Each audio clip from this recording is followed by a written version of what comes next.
Привет, друзья! С вами снова Татьяна Гордеева. В последний раз в избушку из камыша надолго я приходила в первой половине февраля. Очень давно не была в избушке, именно с большим выходом. Так, забегала посмотреть, как тут живность поживает, но не более того. Но сейчас я уже кое-какие вещи принесла. Что тут у нас происходит? Явно мышка бушевала, упала миска с печкой. Что у нас тут с печкой? О, дрова не прогорели. Тут такая сажа. Буду сегодня дверку чистить. Надо ее почистить. Позже забегала установить фотоловушку и в последний раз покормить птиц. Именно тогда были сняты эти фазаны. В теплое время года птиц не кормлю. Кормление в теплое время вредит им.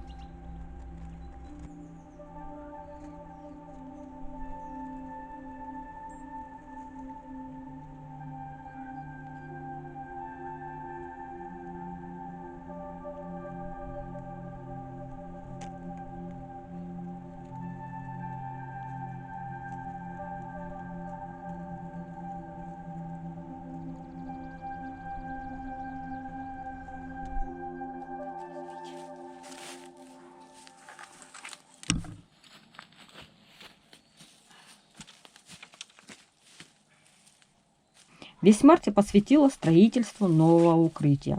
Вернуться в избушку смогла только в начале апреля. В этом году ручей разлился как никогда.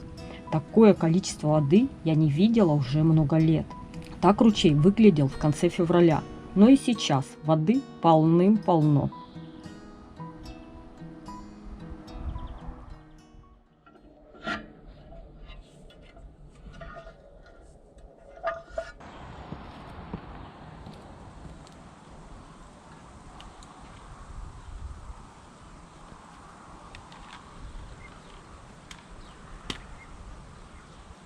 Я проверяю кадры на фотоловушке. Да, расчет оказался верен. Дикие утки, кряквы, посещают заводь у избушки.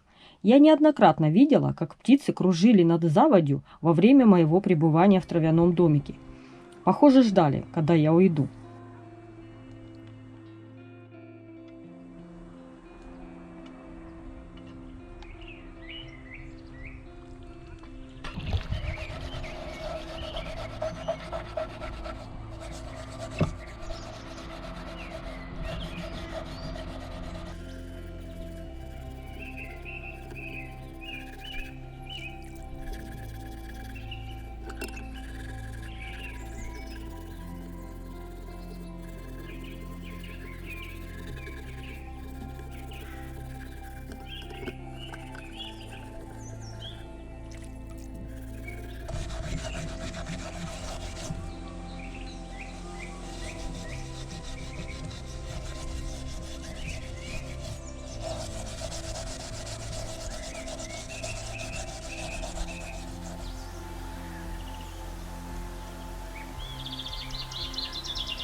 Весна стремительно набирает обороты. Природа оживает, жирные шмели трудолюбиво проверяют каждый цветок. И не по одному разу. Цветут цветы, птицы приветствуют весну на все голоса. А тепло на нас обрушилось резко. Вот холодный март. И раз, плюс 25 31 марта. А 2 апреля уже плюс 27. Такая совсем не весенняя жара в этом году.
Я не просто так пришла в избушку. Хочу в последний раз протопить железную печь и таким образом закрыть холодный сезон.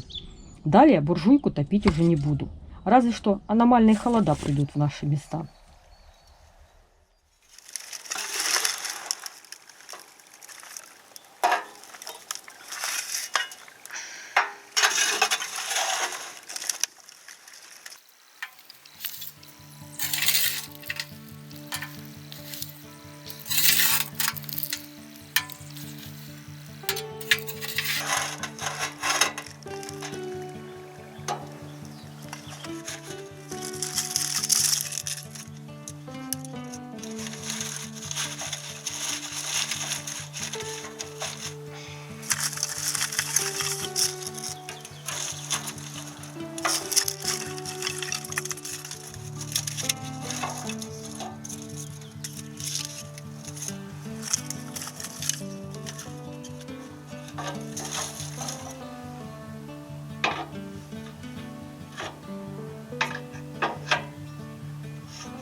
Сегодня я буду готовить запеканку из картофеля и курочки. Для этого я натру картофель, сыр и замороженную курочку, грудку на терке. Также туда порежу лук, добавлю яйцо и соль. Запеканку буду готовить на сковороде, на печи.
Итак, друзья, мое блюдо готово.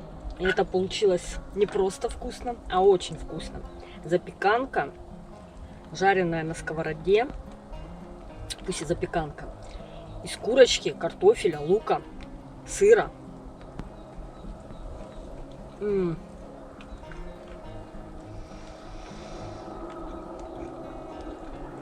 Нежная, сочная.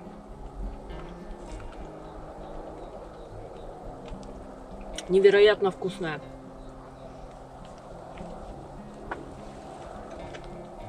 И салатик.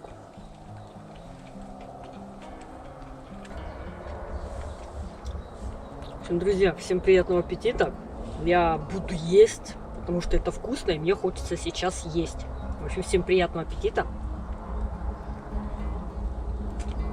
Печку больше не топлю. Очень жарко, дверь открыта.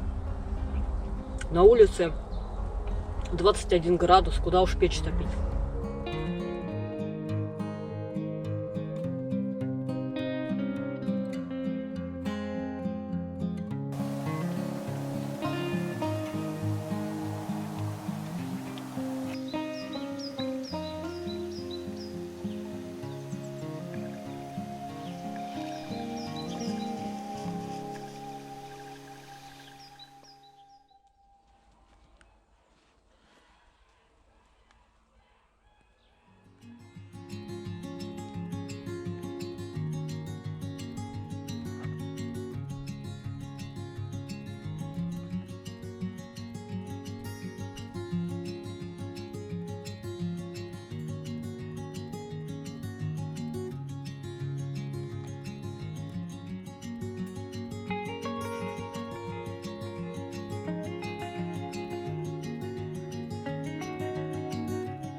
У меня много идей в плане реорганизации травяного домика. Возможно, я вас очень сильно удивлю.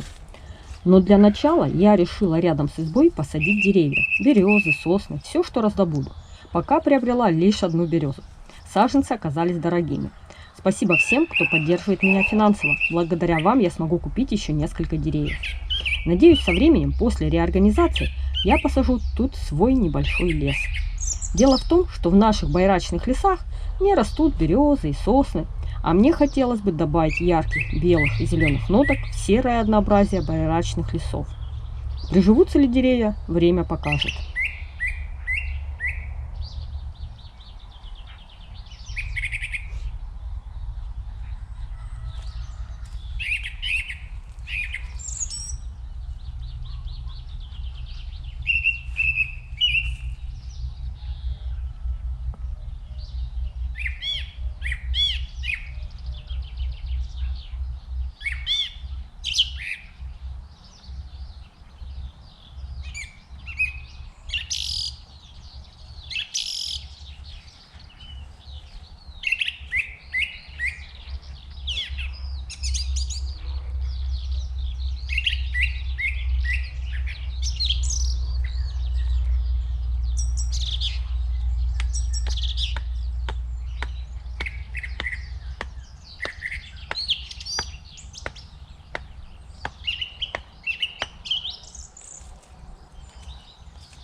Ну вот, день и завершился.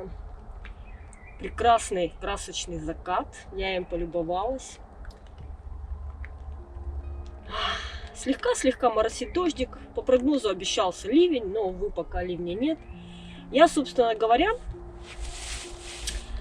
в эту избушку люблю приходить в непогоду. Когда ливень, ветер, ураган, снегопад, метель, какой-нибудь шторм, там, ну, что-то, чтобы вот было ух. Это моя любимая погода для прихода в избушку. Ну, конечно, не в те моменты, когда я строю. Когда я строю, конечно, такая погода не кстати. А вот именно когда я уже построила, когда у меня тут быт, уют, тогда я люблю, чтобы на улице было прям что-то страшное. И тогда я здесь печечку топлю. Кстати, топлю я печку последний раз в этом сезоне. Вот мне ж многие пишут про безопасность. Вот так топить безопасно. Но когда приходит лето, начинается жара, когда стены эти становятся настолько сухие, что просто треск стоит, вот тогда я не топлю печь. Вот тогда я чувствую опасность. И тогда я печь не топлю. Так что это последний раз. В следующий раз буду уже топить камин. Он, кстати, более безопасный. Менее жаркий и, соответственно, более безопасный. О, жучки. Что значит весна? Жуки повсюду ползают. Вот тут на кровати ползает маленький. Сегодня я без ночевки. Чисто вот позанималась посадками. Там цветочки посадила. Приготовила, погуляла. Фазанов я сейчас не прикармливаю. Потому что нельзя птицу прикармливать в теплый период года. Иначе птица становится жирной, ленивой. Ну и выживаемость ее резко понижается. Поэтому летом, когда весна, лето, осень, птиц не подкармливаю.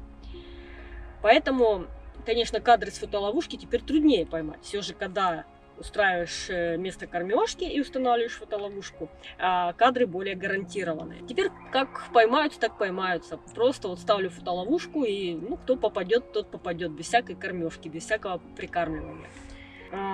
Кстати, летом еще недостаток, почему я еще не люблю ходить в избушку в теплое время года. Трасса становится более активной, очень слышно трассу, что, конечно же, ощущения вот, пребывания на природе портятся от этого, когда ты слышишь эту трассу, этот шум, этот грохот какой-то постоянный. Вот сейчас слышно очень сильно трассу. Наверное, еще поэтому я люблю приходить сюда, когда дождь, ветер. Дождь, ветер заглушают всякие вот эти шумы техногенные. Там трасса, там еще какие-то моменты. Кстати, все больше замечаю, что мой канал становится заложником одного проекта, вот этой избушки из камыша. С одной стороны, очень приятно, что вот эта избушка вам так полюбилась, такому большому количеству людей, и мне постоянно люди пишут, а когда там избушечка, а вы там не бросили избушечку, а когда вы туда пойдете, ой, а вы, надеюсь, еще будете дальше снимать и так далее. Люди мне пишут, то есть вы... Вот, и с одной стороны мне это радостно, а с другой стороны мне-то хочется идти дальше, хочется снимать что-то другое, ходить в какие-то походы, новые какие-то шалашики строить, какие-то бушкрафт-стоянки обустраивать, то есть что-то иное. Ну и тут я опять же понимаю, если я что-то конкурентоспособное этой избе построю, то скорее всего вам понравится и новый проект. Но пока более качественного строения я еще не построила. Сейчас я строю новое строение, которое пока что условно называется хижина-полуземлянка. Такое вот хитрое название, как вот эта изба из камыша. Это тоже вот спорное такое название, у многих вызывает раздражение. Там какая-то изба, это халупа, это хижина, это вообще изба не бывает из камыша и так далее и тому подобное мне пишут. Да-да-да. И в этом есть такая вот своеобразная игра. Играть на таких вот нестыковочных, наверное, моментах для многих. То есть изба из камыша. Как так? Изба может быть только из бревен. А у меня вот из камыша. Пожалуйста. И там у меня полуземлянка. Хижина-полуземлянка. Почему полуземлянка? Потому что я там вкопала на штык лопаты. Ну и потом, соответственно, эту землю еще бревна уложила. И, соответственно, потом эту землю сверху на бревна. И в итоге, как бы под землей у меня получилась вот такая часть стены. что, в принципе, я думаю, можно уже называть полуземлянкой. Ну и плюс это такая игра образов, понятий. Мне нравится играть с образами и понятиями. Где-то их перестраивать как-то там под свои фантазии. Кстати, сегодня печка, вот сегодня тепло. Ну, я, честно говоря, не смотрела, сколько градусов. Ну, вчера было почти 27 градусов. 2 апреля вчера было. Или 3. 2, по-моему. Плюс 27 градусов. Это, конечно, аномалия. Это очень жарко для начала апреля. Поэтому я предполагаю, что сегодня было 20-21. И печь пашет просто как бешеная. Вначале я хотела затушить, а потом думаю, ну не, буду уже потом съемки проводить вечером болтологически. И без горящей печи как-то это не так уютно будет. Плюс на улице, конечно, вечером прохладнее становится. А у меня тут очень тепло. Я закрыла дверь. И тут ну просто очень тепло. Просто очень тепло. И печь сейчас работает на минималке. Я зольник закрыла практически полностью. А она горит, горит и пышет. Просто вот зимой так не горела. Лучше бы она так зимой горела, да. Чайник уже какой раз ставлю, пью. Почистила его. Конечно, не идеально, но между тем его красивый цвет снова подчеркнут. Кстати, люблю пить кипяточек просто, даже не чай. Это такая странность и особенность, которая мало вообще кому понятна. Пишите, если кому-то эта такая особенность понятна. И я к маме приезжаю, или вообще не только к маме, а вообще в гости кому-нибудь. И меня часто спрашивают, а что ты будешь пить? Я говорю, кипяточка мне. Они, может, чая? Я говорю, нет, кипяточка. Кофе? Нет, кипяточка. Может, компота? Нет, кипяточка. То есть люди постоянно хотят мне чего-нибудь налить, чая, кофе, там, чего-нибудь. Я говорю, нет, кипяточка, просто кипяточка. Но не то, что я прям кипяток пью. Горячую воду вот остынет, и вот когда можно будет пить, я буду ее пить. Мне нравится горячая вода. Причем у нас с Жекой настолько мы противоположные в этом вопросе. Он пьет воду строго с холодильника, ему чем холоднее, тем прекраснее. А мне вот горяченькую, такую вот на грани. И он мне часто, ну что, холодные водички? Я говорю, это такая игра, в принципе. Он мне холодную водичку предлагает постоянно, зная, что я не пью холодную воду, вообще не пью холодную воду. Пью только теплую, горячую. Вот такая особенность. И вот, я за зиму сделала 8 серий из этой избушки. Я ходила сюда целенаправленно, снимала выпуски. Я ловила каждую снежную красивую погоду. Метель, ураган, там еще что-нибудь. Чуть там снежок, красота, ветер. Я сразу сюда бежала и снимала сюжеты. Просто вот, ну это я прям уже работала целенаправленно. Иногда мне даже было лень, не хотелось идти. Думаю, блин, я только сняла сюжет, а тут опять новый снег. Ну и я брала себя в руки и просто опять шла в избушку снимать очередной сюжет, потому что понимала, что снег это дар в нашей местности, и каждый такой момент нужно ловить, потому что не поймала я снег, и неизвестно, будет ли он на следующую зиму, может его и не будет. Поэтому я старалась отработать снежную тему на все 100%, даже сверху, и я рада. И в общем-то снимала я не зря. Я сняла 8 зимних выпусков, и 4 из них славненько сработали. Набрали там от 400 тысяч просмотров до миллиона. Самый лучший там выпуск набрал 1 000 000 просмотров. Может быть, даже наберет 1 100 000 просмотров. Сейчас канал пошел вниз, но всю зиму он так вверху вот у меня. Для моего канала это очень круто, когда так вверху. И на этот миллионник подписалось очень много новых зрителей. Там около 4000, может даже уже больше, давно не смотрела показатели. То есть на мой канал пришли новые люди, которые не знакомы со мной, с моим вот этим строением, не знают, откуда это, как это все начиналось, где это находится, как это строилось, как это я пришла и так далее, и так далее. То есть предысторию люди не знают. Ну, и в итоге я получила такую совершенно мощную дозу комментариев от людей, которые не в теме, так сказать, не в теме бушкрафта, не в теме походов, но их там YouTube какими-то, следуя своим каким-то алгоритмам, в общем-то, привел на мой вот этот фильм про избушку, на мои эти фильмы.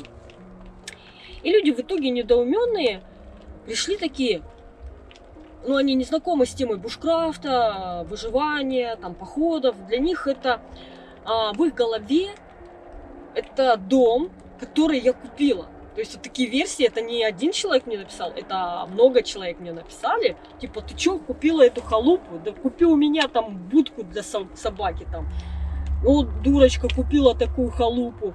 И вот они думают, люди пришли там и думают, что я купила эту халупу ради того, чтобы тут снимать фильмы. Или ради того, чтобы тут жить. И в принципе ничего страшного нет, когда человек приходит на какой-то канал, ну, когда он не в теме этого канала, и он не понимает, что там происходит. И это нормально не понимать, если это не твоя тема. Это нормально не понимать, если это не твоя тема.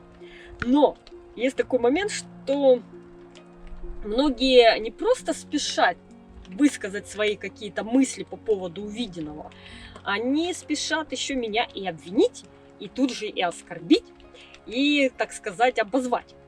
Какого рода были комментарии, что я врушка. Во-первых, я это не строила. В общем, кто-то мне построил, либо я это купила. Во-вторых, муж меня привозит сюда на машине, я чисто снимаю сюжет и уезжаю. Там одну даму взбесили мои чистые волосы. Да, я стараюсь перед съемками как-то голову помыть. Она говорит, вот врушка, почему у нее чистые волосы, как она там живет. В общем, люди решили, что я тут живу на постоянной основе. Ну, я так показываю, говорю, хотя я нигде об этом никогда не говорила ни разу. Вот, но люди сами решили, что я тут живу на постоянной основе, типа я так показываю себя. Вот. Потом очень многих возмутило, что я вру в том плане, что откуда у меня тут интернет и электричество. Специально сегодня показала, вот, что гирлянда работает от пауэрбанка. От пауэрбанка. Никакого электричества, друзья. Фонари просто на аккумуляторах. Заряжаются дома. Вот один фонарь, там и второй, третий фонарь. Все на аккумуляторах. То есть никакого электричества. Почему решили, что здесь интернет? Это вообще для меня тайна. Не объясняют.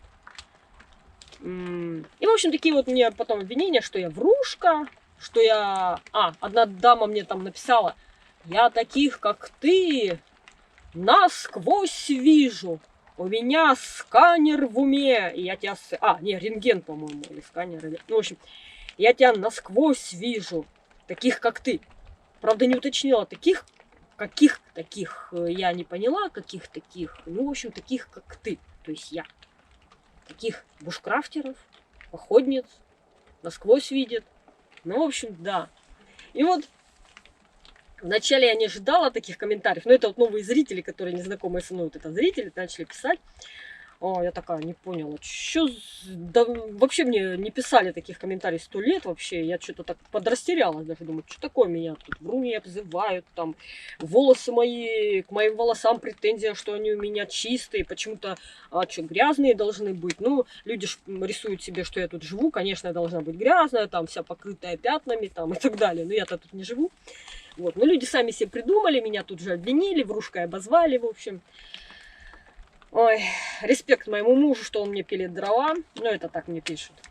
Ну, выпуски же не смотрят, где я пилю, делаю и все своими руками. Да, Жеку я в экстремальных случаях зову на помощь. Например, эту печку я бы тут не установила без Жеки. Она же весит просто нереальное количество килограмм. Вот.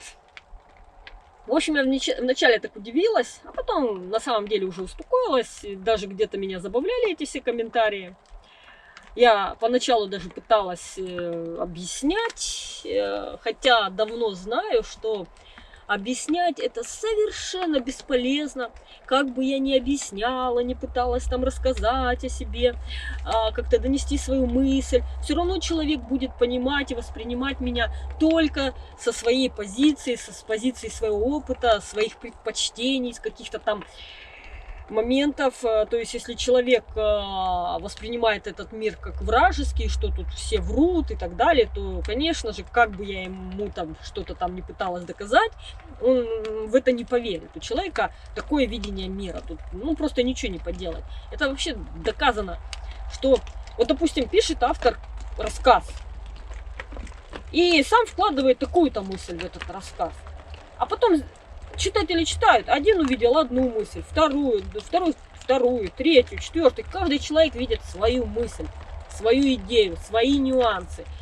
И такие, которые автор даже и не догадывался, что он, оказывается, их там описал. Вот у меня даже так несколько раз было. Я раньше писала там повести, романы, и тоже я какое-то что-то свое вкладываю, а потом зрители, вернее, читатели пишут. Я такая, опаньки. Да, это есть в моем рассказе, но именно я так об этом не думала. То есть каждый будет видеть по-своему. Как бы я вот даже сейчас вот рассказываю вам что-то, озвучиваю свои мысли, но вы все их воспримете не так, как я. Я какие-то свои моменты в этих мыслях выделяю, но вы выделите совершенно другие, исходя из вашего опыта. И это норма жизни, так и должно быть. Поэтому там обижаться, расстраиваться, что тебя там не понимают, что там врухой обзывают, в принципе, не имеет смысла. Такова жизнь, такие мы все разные, с разным опытом. И да, есть такие люди, которые просто влетают на канал, конечно, бегло смотрят часовой фильм, не смотрят весь час, хотя бы даже если час посмотреть, я думаю, все-таки больше можно понять. А просто влетают, бегло смотрят, делают тут же выводы, тут же тебе приговор, и все, и улетают дальше. Ну, а кто-то остается. Еще такой приятный момент, очень приятный момент. Наверное, 80% уже таких комментариев. Вы мне пишете, многие из вас, выражаете мне благодарность за то, что у меня добрые, позитивные фильмы, и что вы при просмотре отдыхаете, восстанавливаетесь. Именно в это сложное время, а оно сложное для всех абсолютно. И вы отдыхаете после каких-то страшных новостей, после каких-то неприятных моментов. И вам мои фильмы помогают заснуть спокойно, как-то расслабиться. И вот очень много в таком духе комментариев. И на самом деле такие комментарии для меня вот прям бальзам, конечно, на душу, просто бальзам. Конечно, это комментарии, которые меня вдохновляют, окрыляют. Не то, что я типа завишу от комментариев и буду делать только так, как люди мне пишут. Нет, все-таки мне нравится этим заниматься, и когда идет в ответ понимание моего занятия и одобрение, и такие посылы, что людям настолько нравится, что они бы тоже строили бы, хотели бы со мной в этой избушке быть. То есть такая колоссальная сопричастность, она, конечно, дает энергию, она питает, и хочется построить еще что-то более красивое, как-то снять еще более красивый фильм, как-то постараться, больше вложиться. То есть, когда я даю, как бы, мне в ответ дают, и я опять даю. То есть, такой обмен постоянный происходит, понимаете? Обмен энергиями. Это здорово. Когда я не в пустоту снимаю фильмы, а на благодатную почву получается. И в ответ идет энергия, там, любви, тоже добра. И, конечно, это все меня питает. И я тоже думаю, еще хочется больше тоже в ответ какой-то там любви, добра, позитива, радости. Потому что, да, я на стороне радости, да, я хочу транслировать радость, какие-то позитивные моменты. Да, может быть, иногда мне самой нравится какой-то адреналинчик, но, опять же, не адреналинчик такой, знаете, который мерзкий, а такой интересный, азартный. Да, у меня есть такая склонность, какие-то там опасненькие моменты. Но опять же, не мерзость какая-то, а это должно быть приключение. Это должно быть интересно. И вот именно это я хочу транслировать. Красоту. Я люблю красоту снимать. Я просто обожаю снимать красоту. Даже просто быт я хочу снимать красиво. Я не хочу снимать его просто плоско как-то. Даже быт он должен быть объемный, теплый, красивый, аппетитный. Когда ты его прям чувствуешь, он в тебя прям проникает. И я стараюсь все это снимать. Я стараюсь подбирать музыку, создавать вот это именно тепло, транслировать.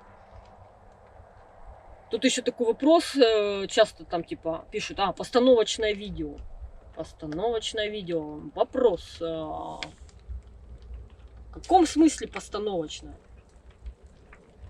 Я тут не по-настоящему сижу, не по-настоящему топлю печь, не по-настоящему готовлю. Ну да, и я прихожу сюда именно снимать выпуск на YouTube. Я не просто так иду по своим делам и попутно снимаю выпуск на YouTube. Нет, я специально, конечно, снимаю выпуск на YouTube. Потому что я целенаправленно веду канал. И мне нужен контент, новое видео. И, конечно, я его целенаправленно снимаю. И я не понимаю, что вкладывают в это слово постановочное. Да, я постараюсь, конечно, снять там еду, если да, я стараюсь ее красиво снять. Это постановочно, да? Или что не постановочно? Снять еду просто на смартфон бегло. Вот, в общем, такая штука. В общем, меня еще обвиняют в постановочности. Типа, постановочно это не искренне? Это неправда? Или что? Типа, я не я, когда я снимаю красивый фильм? Что хотят люди сказать? В общем, поясните мне, я не понимаю. Да, допустим, я снимаю, бывает, записываю звук пения птиц красивый.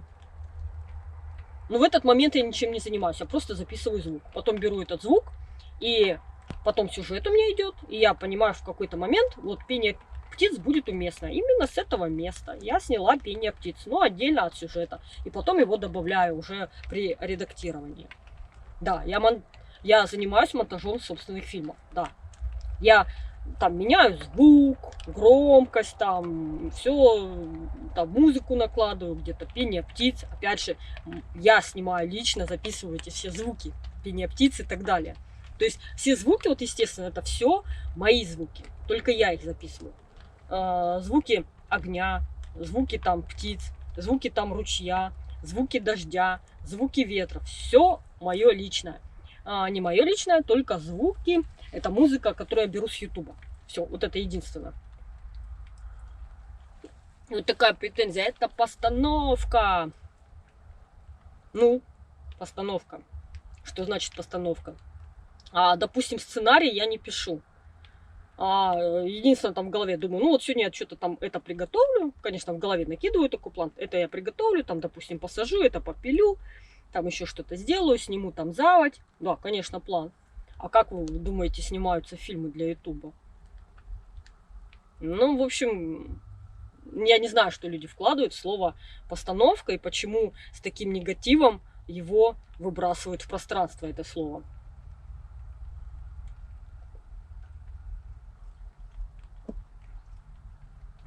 Горячая вода. Как хорошо. И вот. То есть обсуждаю сегодня с вами разные комментарии. Есть те, которые греют мою душу, вдохновляют меня. А есть вот такие комментарии, которые я с вами потом же, опять же, думаю, с лояльными именно зрителями обсуждаю. Вряд ли, конечно, вот эти люди, которые пишут негативные комментарии, потом слушают вот эти все мои размышления по поводу этих комментариев. Думаю, как раз-таки мои размышления слушают в основном лояльные люди. Ну, так обычно и бывает. И я так как бы, типа, ну, хочется обсудить. Вообще хочется иногда говорить, а что ты объясняешь? Нет, я не объясняю, я обсуждаю. Мне хочется поделиться какими-то своими сомнениями, переживаниями, выводами. То есть, как живой человек, мне нравится обсудить, опять же, с лояльными зрителями какие-то моменты и услышать потом мнение. И вот уже многие зрители настолько много мне пишут, как-то даже помогают, что это зритель становится не просто как-то там ник какой-то, да, никнейм, а я уже вижу человека, я уже воспринимаю, что вот у человека такой-то характер, какие-то предпочтения. То есть не только меня зритель видит, но я уже вижу частично каких-то зрителей, которые вот более всего мне пишут и как-то более тщательно, более такие подробные комментарии. Кстати, обожаю, когда мне пишут истории зрители. Например, рассказывают, как они вышли на мой канал. Вот, например, потрясающий совершенно комментарий. Я благодарна этой женщине, что она его мне написала. Вот она написала какой комментарий. Ну, я все по памяти, не дословно, конечно, а вот общий смысл. Вот женщина одна мне написала такой комментарий. что как-то случайно зашла на мой канал, увидела вот эту мою избушку. Ее крайне возмутила эта тема. Она ее не поняла, она возмутилась и такая раздраженная ушла, так скажем, с моего канала. Если вы смотрите, если я немножко перевираю, ну, надеюсь, смысл я верно озвучиваю. Вот. И потом она, главное, с какое-то время думала все равно о моем канале. Все равно мои фильмы ее не отпускали, ее мысли. И вот она думала, прокручивала. И вернулась потом ко мне снова на канал. И уже начала смотреть меня с пониманием и приниманием. Вот так, вот такая история. То есть от полного отрицания к полному приниманию меня, к полному принятию. Вообще потрясающая история. Я, например, очень благодарна этой женщине, которая написала мне этот комментарий. Я вообще люблю, когда вы мне что-то пишете, как вы вышли на канал, как вы воспринимаете контент, какая у вас сопричастность, созвучность идет. Почему я там поднимаю? То тему снов. Мне интересно, когда мне люди пишут. И там свои какие-то сны, и какие-то истории из жизни. То есть делятся опытом, своими какими-то самыми сложными моментами походными там, или еще чем-то, своими планами, что тоже там собираются построить или уже строят. Например, там женщины мне присылали, что тоже строят. Еще такой момент, когда я начинала вести свой канал, у меня, наверное, там 83%, 87% поначалу процентов смотрели мужчины. То есть аудитория была сугубо мужская у меня. Вот, женщин было очень мало. А сейчас именно вот когда пошли ролики об этой избушке, очень стало много подписчиц именно женщин, зрительниц. И уже мужчин получается 50 там с чем-то процентов и 40, ну, в общем, догоняют. И, в общем-то, уже почти наравне мужчины и женщины мой канал смотрят. Неожиданно. Я вообще изначально как-то думала, что вот поход, бушкрафт, это все-таки как бы мужская вотчина, да и мужчины в основном будут это смотреть. А нет. Оказывается, очень многих женщин эта тема также интересует.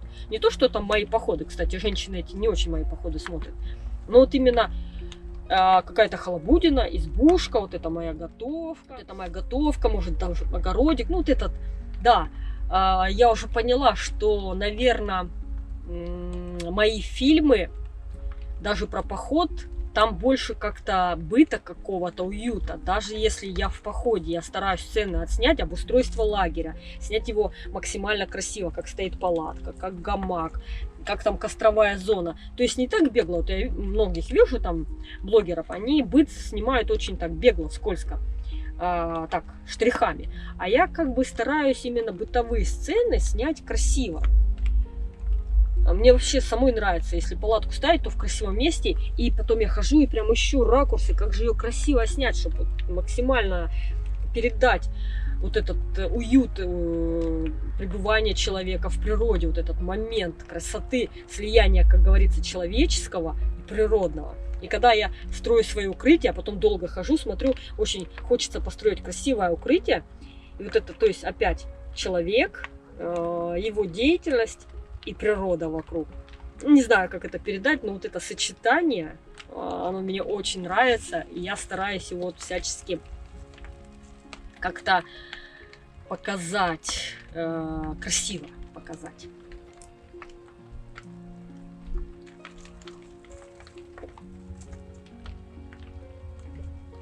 Еще один момент, наверное, многие из вас заметили. Раньше я фильмы снимала, выпуски делала в основном 15, 20, 25, 30 минут. Это уже длинный фильм. Сейчас у меня фильмы стали намного длиннее. 45, 50 минут, час 10, час 20. То есть длинные фильмы. Правда, за счет чего они длинные? За счет того, что я болтаю. Просто сюжет снимать, действие на час это сложно. Снимать сюжета вот на час. Либо ходить сюда в избу неделю снимать, то есть много-много дней на час. Либо так, действий в принципе мало. Я приготовила, я посадила, я там что-то прибралась. Вот и все действия. А потом болтология. Ну, я, опять же, по отзывам поняла, что многим из вас болтология, то, что я озвучиваю свои мысли, многим из вас это очень-очень даже нравится. То есть пробуждается такая сопричастность. И вы меня лучше понимаете и воспринимаете. И мне это приятно, что меня лучше понимаете. Ну, и я решила поддерживать эту болтологию. Тем более, что на самом деле тем Если так посмотреть по жизни, это неиссякаемый поток, можно говорить до бесконечности. Например, как я общаюсь. Да вообще, я общительная по жизни, на самом деле, очень общительная. Хотя я люблю... Кстати, в более юные годы я очень любила тусить, как это говорится. Я любила танцевать, оторваться. Я любила компанию, музыку, вот это все состояние, танец. И ты так танцуешь, томно, классно. Вся эта энергетика. Там все вот это, да, оно во мне есть. А я это обожала делать. А потом, да, но это у многих так и происходит с возрастом раз, и мне уже не нравится тусить. Хотя все так же нравится танцевать. И я часто дома включаю музыку, и сама себе приятная, там танцую, и мне дискотека не нужна, сама себе потанцевала, и хорошо. Вот, сама себе приятная. Ну вот, к чему я говорю. Да, то, что я общительная. Я очень легко общаюсь даже с незнакомыми людьми. Я, когда в путешествии, я могу общаться вот просто так вот с проводником, с продавцом, с таксистом, да с кем угодно, просто с человеком на улице. Я легко могу общаться со всеми. Вот. В очереди, особенно если человек.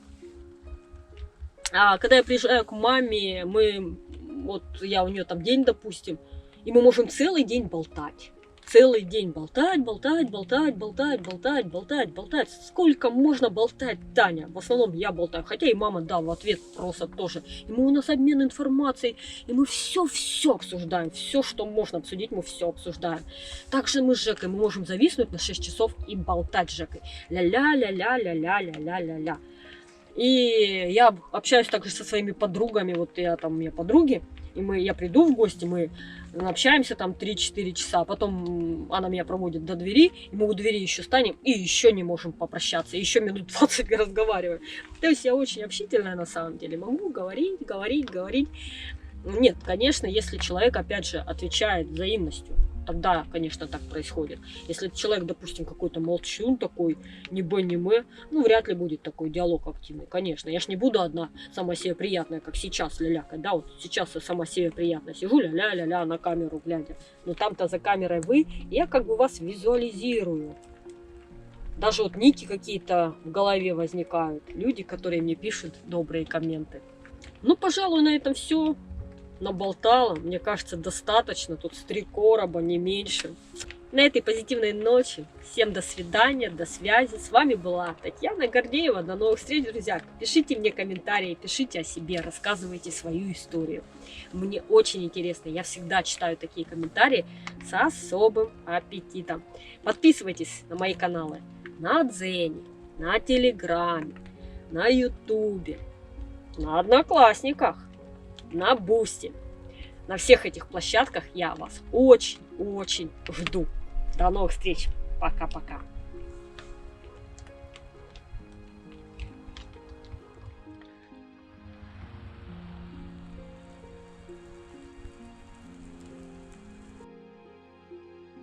Да, не зря я установила фотоловушку с видом на заводь. Ловушка постояла всего 2 ночи.